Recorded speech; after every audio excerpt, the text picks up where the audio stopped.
ఓబీసీల కోటాల ముస్లిం reservation తీసుకొచ్చి ఓబీసీలకు గండి కొట్టిన ప్రభుత్వం ఎవరిది? ఓబీసీ సోదరులు అర్థం చేసుకోవాల్సిన విషయం ఏందనంటే, గిరీష్ దారామోని అనేటోడు మేబీ మతం గురించి మాట్లాడుతుండొచ్చు, ధర్మాన్ని గురించి మాట్లాడుతుండొచ్చు. కాకపోతే నేను మాట్లాడింది కాన్స్టిట్యూషనల్ బద్ధంగానే. ఓబీసీలల్లా కోటాలల్లా ముస్లిం రిజర్వేషన్ పెట్టి ఇవాళ కాంగ్రెస్ ప్రభుత్వం ఎవరి నోట్లో మన్ను కొట్టింది? రాజ్యాంగాన్ని మారుస్తారని అనుకుందాం. అరే ఈ పీకుడు మొగోళ్లకు తిప్పి కొడితే 200 సీట్లు చక్కగా పోటీ చేయలేదు దేశంలో. ఇలా అంచనా ప్రకారం వీళ్ళకు ఒక 50 సీట్లు వస్తే గ్రేట్ అని చెప్పి సర్వేలు చెప్తున్నాయి. ప్రైవేట్ కంపెనీలలో రిజర్వేషన్ ఇస్తారని అంటే ఇక మెరిట్ ఏమవుతుందని అడుగుతున్నాయి. అది మాత్రం మనం ఆలోచించవద్దు. ఎందుకంటే పుకట్ల పినాయిల్ దొరికింది కదా గిరీష్ భాయ్, మనం తీసుకుందాం. ఆయననేమో మతతత్వ రిజర్వేషన్లు తీసేస్తానంటేనేమో ఈ సిగ్గు తప్పినోళ్ళు రిజర్వేషన్లు తీయాలని చూస్తుంది బీజేపీ అని చెప్తున్నారు.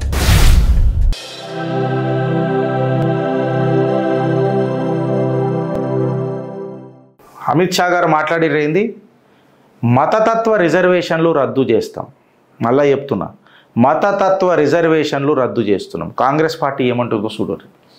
మోదీ మళ్ళీ గెలిస్తే రిజర్వేషన్లు రద్దు, బీజేపీకి ఓటేస్తే జరిగేది ఇదే, ఎస్టీ ఎస్సీ బీసీలకు అప్రమత్తంగా ఉండాలని సీఎం రేవంత్ రెడ్డికి నేను ఏం చెప్తున్నానంటే, ఓబీసీల కోటాల ముస్లిం రిజర్వేషన్ తీసుకొచ్చి ఓబీసీలకు గండి కొట్టిన ప్రభుత్వం ఎవరిది?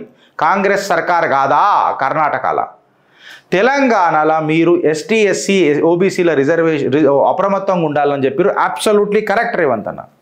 కాంగ్రెస్ పార్టీతోనే అప్రమత్తంగా ఉండాలి. ఇవాళ ఓ బీసీ సోదరులు అర్థం చేసుకోవాల్సిన విషయం ఏందనంటే, గిరీష్ దారామోని అనేటోడు మేబీ మతం గురించి మాట్లాడుతుండొచ్చు, ధర్మాన్ని గురించి మాట్లాడుతుండొచ్చు.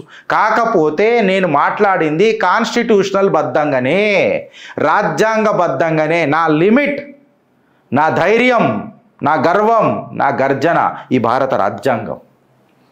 ప్రతిసారి నేను ఒక మాట చెప్పుకుంటూ వస్తున్నా ఫ్రెండ్స్. ఈరోజు కూడా నేను అదే చెప్తున్నా. నేను కాన్స్టిట్యూషనల్లీ కరెక్ట్ ఉండడానికి ప్రయత్నం చేస్తా, కానీ పొలిటికల్గా ఉండాల్సిన అవసరం నాకు లేదు అని చెప్పి ప్రతిసారి నేను ఈ మాట చెప్పుకుంటూ వచ్చిన. అదే మళ్ళీ దౌరాంచుకుంటే ఏం చెప్తున్నా అంటే, గిరీష్ గారు ఒక ధర్మానికి మాట్లాడిండంటే బరాబర్ మాట్లాడతాడు. ఎందుకు మాట్లాడతాడు అని చెప్పి మీరు ఏదైనా ప్రశ్నిస్తే, నువ్వు చేసేది సంసారం అయితే నేను మాట్లాడేది కూడా సంసారమే, నువ్వు నీది వ్యభిచారం అని చెప్పి డిసైడ్ చేసుకున్న రోజు ఈడ నేను కూడా ఈ ముచ్చట, ఈ డిఫరెన్స్ ఏదైతే ఉన్నదో ఆపేస్తా. నువ్వు దీన్ని దహాడే చేస్తావు, నేను అదే చేస్తే మీకు అది మంటలేస్తుంది. మళ్ళీ నాకు మంటలేస్తుంది అని చెప్పి నీకు ఎప్పుడన్నా భావన కలిగిందా అని అడుగుతున్నా. ఈ ముచ్చట నేను ఎందుకు అడుగుతున్నానంటే, నేను బీసీలను అడుగుతున్నా. ఇవాళ బీసీలను నేను కుల మతం గురించి మాట్లాడినొచ్చు, కానీ కులాల గురించి ఎప్పుడు మాట్లాడలే. నేను ఎవరైనా విమర్శించేటప్పుడు కూడా కులం పేరు తీసుకొని మాట్లాడలే. ఆడ అవసరం వచ్చినా, ఆడ రాసినా నేను ఆ కులం పేరు తీసుకొని మాట్లాడలే. బికాస్ నేను ధర్మానికి కట్టుబడి ఉంటా, జాతివాదానికి కులవాదానికి నేను కట్టుబడి ఉండలేను. నా పెంపకం, నా ట్రైనింగ్ గట్లనే. ఇప్పుడు ఫ్యాక్ట్ మాట్లాడాలనంటే, వై ఇదెందుకంత సోది చెప్పినవు గిరీష్ అని అంటే, ఇది సోది కాదు, కనెక్ట్ డాట్ చేయండి. ఓబీసీలల్లా కోటాలల్లా ముస్లిం రిజర్వేషన్ పెట్టి ఇవాళ కాంగ్రెస్ ప్రభుత్వం ఎవరి నోట్లో మన్ను కొట్టింది? బీసీలకు కొట్టలేదా కర్ణాటకలో? వీళ్ళు వచ్చి మళ్ళీ రిజర్వేషన్లు రద్దు చేస్తానంటున్నారు. 50% సీలింగ్ మీదికి తీసేస్తానంటున్నారు. అసలు ఇది రాజ్యాంగంగా ఎట్లా సెట్ అవుతుంది అని అంటున్నాను నేను. సరే, వీళ్ళు పార్లమెంట్లోకి వచ్చి ఒక లా పాస్ చేసి యాక్ట్ తీసుకొచ్చి రాజ్యాంగాన్ని మారుస్తారని అనుకుందాం. అరే ఈ పీకుడు మొగోళ్లకు తిప్పి కొడితే 200 సీట్లు చక్కగా పోటీ చేయలేదు దేశంలో, చేస్తలేరు కూడా. వీళ్ళ అంచనా ప్రకారం వీళ్ళకు ఒక 50 సీట్లు వస్తే గ్రేట్ అని చెప్పి సర్వేలు చెప్తున్నాయి. ఈ సిగ్గుదొప్పిన వాళ్ళు ఎట్లా రాజ్యాంగాన్ని మారుస్తారు? 50% సీలింగ్ ఎట్లా పైకి పోతారు? ప్రైవేట్ కంపెనీలలో రిజర్వేషన్ ఇస్తారని అంటే ఇక మెరిట్ ఏమవుతుందని అడుగుతున్నా. ఇది ఈడికే కాదు, ఇక దేశం మారదు. ఈ కాంగ్రెస్ ఉన్నన్ని రోజులు దేశ ప్రజలను పీడిచ్చేస్తుంది. ఒక మెరిట్ ఉన్న స్టూడెంట్కి ఇక్కడ వాల్యూ లేదు అని చెప్పి పోరలందరూ దేశాన్ని విడిచిపెట్టి పోవుడు స్టార్ట్ చేస్తారు. మన టాలెంట్ పాశ్చాత్య దేశాలకు పోయి మనకు కనబడుతుంటుంది. అప్పుడు మనం ఇక్కడ గర్వంగా కాలర్ ఎగరేసుకొని మాట్లాడదాం ఫ్రెండ్స్. ఆడు మన భారతీయుడే రా భయ్, ఆడు గూగుల్ కంపెనీ CEO. ఆడు మన భారతీయుడే రా భయ్, ఆడు మైక్రోసాఫ్ట్ హెడ్ రా. ఆడు సూపర్ రా నాయన, ఆడు టెస్లా కంపెనీ లీడ్ చేస్తున్నాడు రా భయ్. కానీ టెస్లా కంపెనీ పెట్టింది ఎవడు? ఈడు ఎందుకు చేయలేకపోతున్నాడు? అది మాత్రం మనం ఆలోచించవద్దు. ఎందుకంటే పుకట్ల పినాయిల్ దొరికింది కదా గిరీష్ భాయ్, మనం తీసుకుందాం. కరెంటు బిల్లు 200 యూనిట్లు కడతానన్నాడు కదా గిరీష్ భాయ్, మనం ఓటేద్దాం. నా కొడుకుకు ఉద్యోగం ఇయ్యన్నాడు గిరీష్ భాయ్, కాకపోతే పాకెట్ మనీ ఇవ్వడానికి ప్రాబ్లం అవుతుంది. ఈడొచ్చి ఈ పార్టీ వచ్చి నాకు 3000 రూపాయలు ఇస్తాడు గిరీష్ భాయ్, నా పాకెట్ మనీ సేవ్ అయింది, అందుకే నేను ఓటేస్తా గిరీష్ భాయ్. ఎయ్యూరి ఓటు. అసమర్థులను చేసి తాగుబోతులను చేయరు మీ పిల్లలని. కడుపులకైనా మంట కొట్టుకుంటూ వస్తున్నది. అరే ఎట్లా ఆలోచిస్తున్నాం మనం ఈ దేశంలోనని? బిడ్డ నాకు పెన్షన్ వస్తున్నది, బిడ్డ నాకు నా కొడుకు 1 రూపాయి ఇయ్యాడు. వాళ్ళ పుట్టిన కొడుకులనే చూసుకొని నీ పిల్లలు తల్లి ఆ వృద్ధులను అడుగుతున్నా, మిమ్మల్ని ఏం చూసుకుంటారు?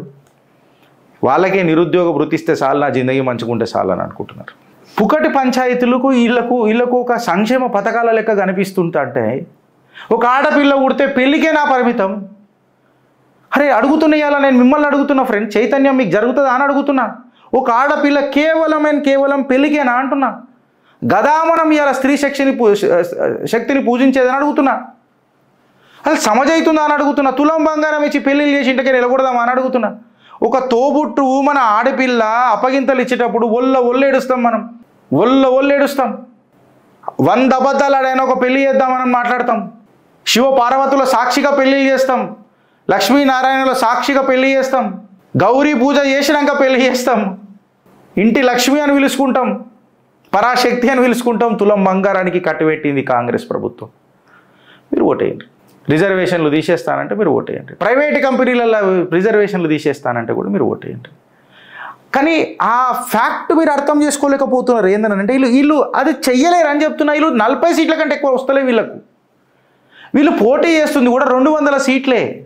వీళ్ళు ఇండియా అలయన్స్కి తెలియకుండా వీళ్ళ దగ్గరికి ఏం దోసుకొని వీళ్ళకి ఇస్తా అని అంటున్నారు. ఎట్లు ఇస్తారని అడుగుతున్నా. అది నీకు కూడా వర్తిస్తుంది కదరా నాయన అని చెప్తున్నా. నువ్వు సంపాదించే 100 రూపాయలలో కూడా 55% ఇలా కట్టాలి కదా. నువ్వు గరీబోడు అయినా, పెద్దోడు అయినా, బీదోడు అయినా. వీళ్ళు సీలింగ్ ఏం పెట్టలే కదా ఇప్పటిదాకానైతే. 20 లక్షల ప్రాపర్టీ ఇవాళ నువ్వు 200 గజాల జాగా మీనా నీకు 20 లక్షల మీదనే ఉంటుందిరా నాయన. భారత భూభాగం లేడేనాయన. ప్రాబ్లం ఈడ. ఆయననేమో మతతత్వ రిజర్వేషన్లు తీసేస్తానంటేనేమో ఈ సిగ్గు తప్పినోళ్ళు రిజర్వేషన్లు తీయాలని చూస్తుంది బీజేపీ అని చెప్తున్నారు. మళ్ళీ కాంగ్రెస్ పూల్వాలా చాచాని ఎవరు ఏం మాట్లాడిండు బ్రదర్? ఏమనని? రిజర్వేషన్లు ఇండియాని నాశనం చేస్తాయనని. మళ్ళీ వాళ్ళు మాట్లాడరు, ఆ టాపిక్ తీసి మాట్లాడరు ఎందుకు అని అడుగుతున్నా. మీరు ఆలోచించరు. చిత్రగుప్త ఒకటే ముచ్చట చెప్తుంది. ఆలోచిస్తారా లేకపోతే అనుభవిస్తారా అడుగుతుంది చిత్రగుప్త. బీజేపీకి ఓటేస్తే జరిగేది ఇదే.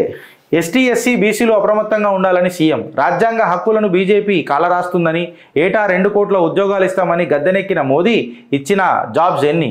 14 మంది ప్రధానులు 55 లక్షల కోట్ల అప్పు చేస్తే మోదీ ఒక్కడే చేసిన అప్పు 113 కోట్లు. నిత్యావసర వస్తువులు రేట్లు విపరీతంగా పెంచిండు. అగర్బత్తీల పైన జీఎస్టీ వేస్తుండు. కులగణకు కాంగ్రెస్ కట్టుబడి ఉంది. కేంద్రంలో పవర్లోకి వస్తే జనాభా ప్రాతిపదికన రిజర్వేషన్లు అమలు చేస్తామని ప్రకటన. బీజేపీపై 10 ఏళ్ళు మోసం, 10 ఏళ్ళు విధ్వంసం పేరిట charge sheet release.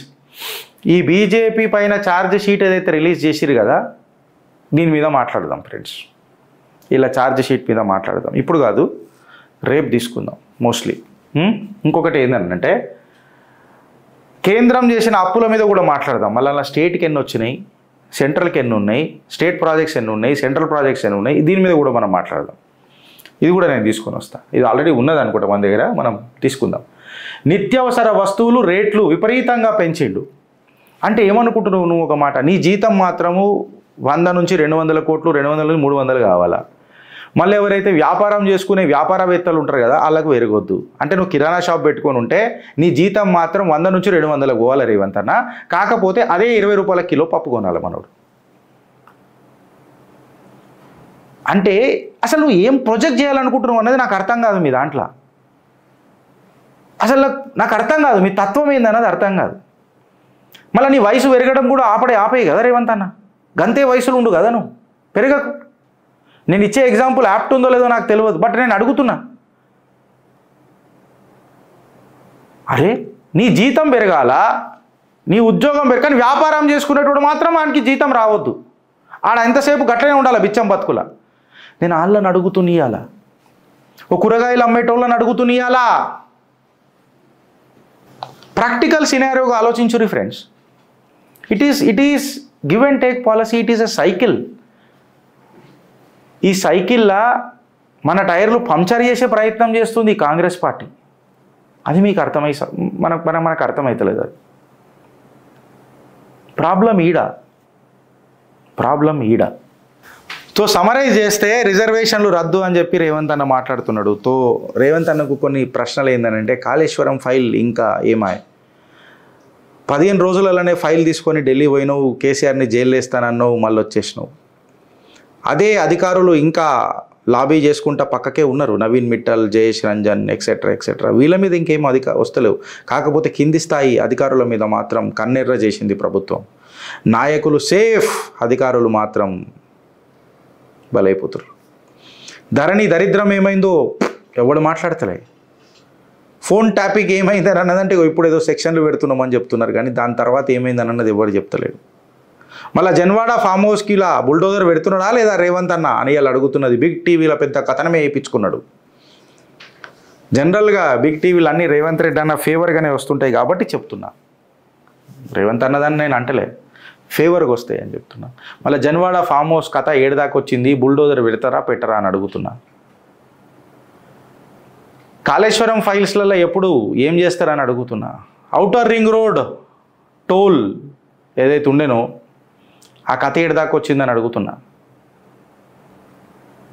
GO number 46 బాధితుల కథ ఏందని అడుగుతున్నా.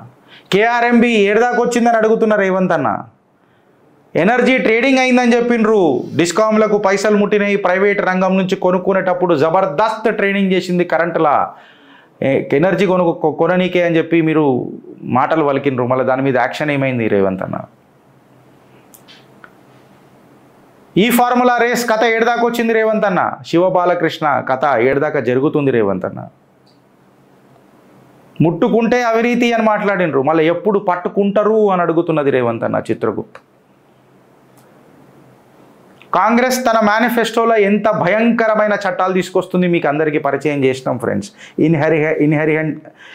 ఇన్హెరిటెన్స్ ట్యాక్స్ ఏదైతే ఉన్నదో, డెత్ ట్యాక్స్ అనేది ఉన్నదో, what ever you may call, అది అంచెలుగా భారతీయులను ఎట్లా పీక్క తింటది అని చెప్పి చిత్రగుప్తు పరిచయం చేసింది.